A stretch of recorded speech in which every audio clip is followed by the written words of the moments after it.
Okay, so I started to let go of him, I guess. And it was hard, and it's been hard. It still is.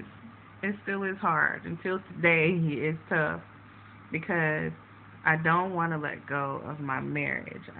This is my second marriage, and I never imagined doing this again. I never imagined getting married and getting separated and divorced again. No, baby.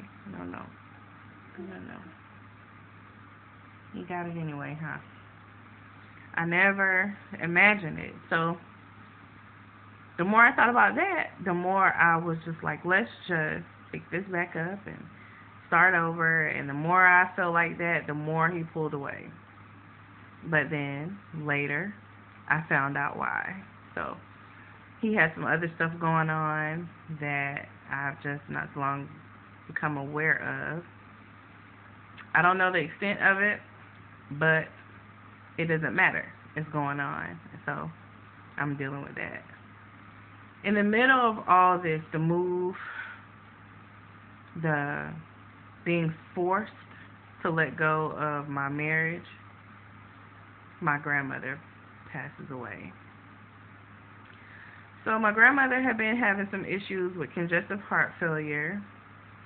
Um, and I'm gonna try not to cry because today has been a particularly tough day with losing her. So, um, when I moved in with her and my mom, and you know, it was a pretty quick transition. Everything went well. My grandmother really helped me to get where I am, as far as my apartment and everything. My mother has been dealing with her own issues as far as her health is concerned. So after I moved, my grandmother started going through bouts of shortness of breath and she fluid and swelling and things like that. So, um, she had been in and out of the hospital dealing with that. No, no, baby. No, no, no, no.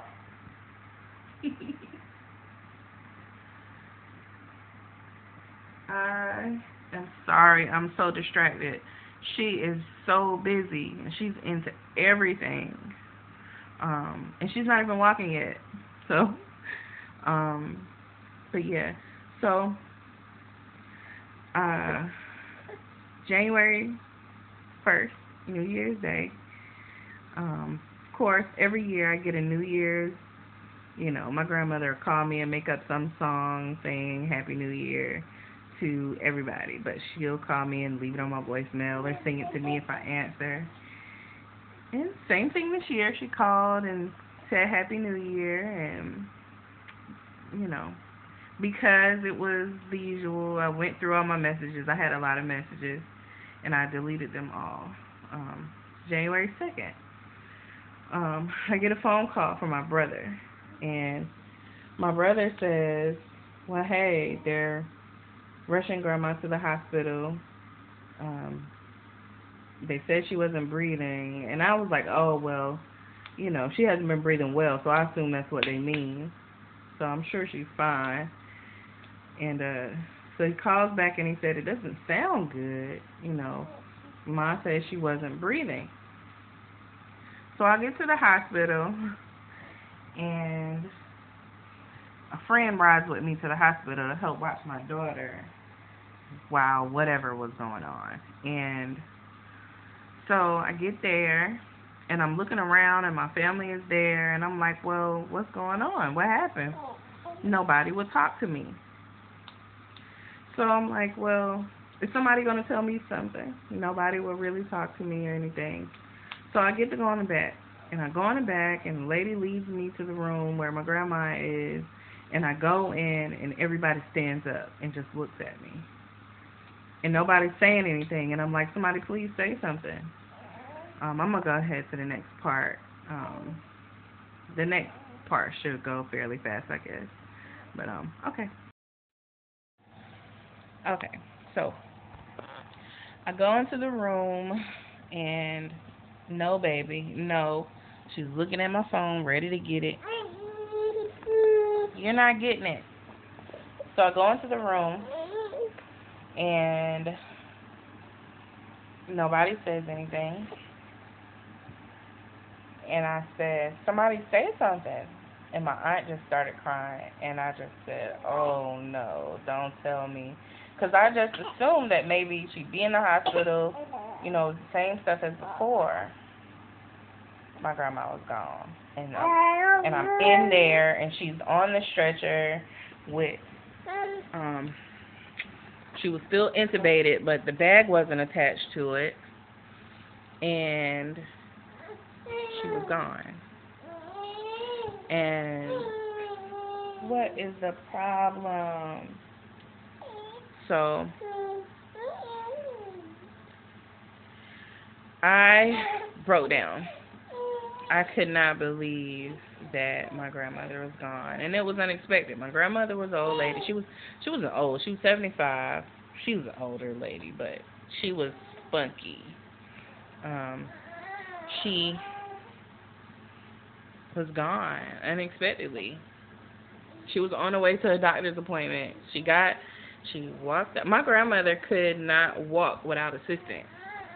And my grandmother got up. This is what they said. She got up. She walked out the house with no assistance, got into the car, and stopped breathing in the car before she even made it out the yard for her doctor's appointment.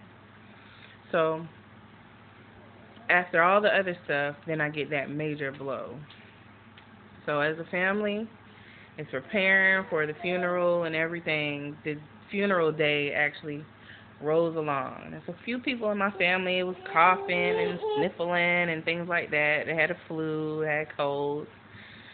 And so,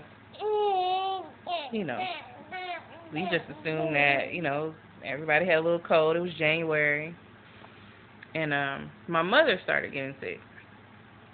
So she asked me if I thought that she should go to urgent care. And I asked her, I said, well, are you running a fever? And she said, no. And I said, well, are you, do you have body aches or anything? And she said, no, just got a nasty cough. So I said, well, get some rest, and if you start running a fever, then we'll go, blah, blah, blah. So I left and went home, and my mother laid down. And she lay down, and my mother did not get up for almost 2 weeks. Here's what happened. The day of my grandmother's funeral came, which was on Tuesday, I think. And we all got up to get ready for the funeral. And I get a phone call that they're rushing my mother to the hospital. Now, they said that they couldn't wake her up. She was hard to wake up. And my mother has diabetes, so she gets up probably about every hour throughout the night to go to the bathroom. And they said she didn't get up the entire night. So they said that they figured her blood sugar was high. They checked her sugar. It was 2-something, which was higher than normal, but not extremely high for her. So to get her to the hospital, and I rushed there. And this is before the funeral, so I had to rush there, rush and find out what was going on, and try to rush and get back so I can get ready for the funeral. They checked their temperature. Temperature is 104.7. So they started giving her fluids. Stop scratching me. They started giving her fluids. I had no idea this was going to be another part for this. I'm so sorry, y'all. If you stick to the end with me, this will be the story and why I've been away, and you'll know, and hopefully I'll be able to talk more freely about what's been going on. So I'm going to go ahead to the next part now so I can get to it. All right.